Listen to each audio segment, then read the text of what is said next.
दिन बनी भारत मान। काला धन सब बाहर लाके कैले उपकार हो।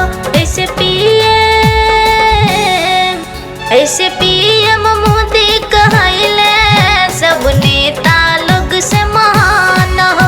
ऐसे पीएम मोदी कहले सब नेता लोग से महान हो। मोदी जी कहले रहले एक दिन बनी भारत महान हो। काला धन सब बाहर लाके कैले उपकार हो। ऐसे पीएम मोदी कहले सब नेता लोग से महान हो। ऐसे पीएम मोदी कहले सब नेता लोग से महान हो।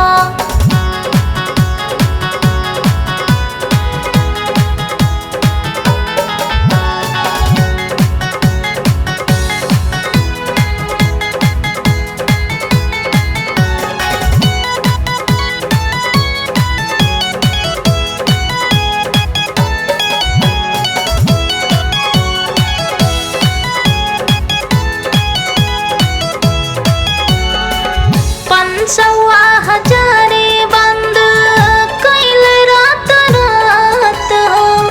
दाऊद इब्राहिम के कैल बर्बाद हो। 500 हजारे बंद कैल रात रात हो। दाऊद इब्राहिम के कैल बर्बाद हो।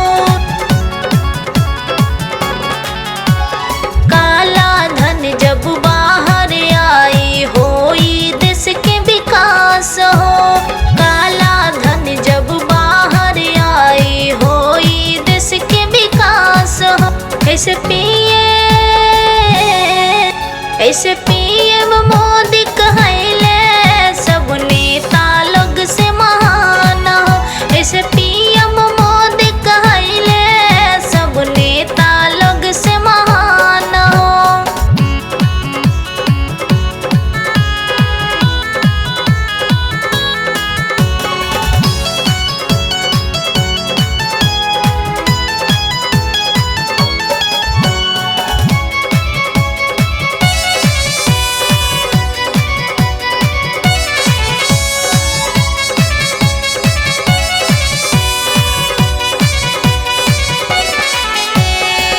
खबर सुन के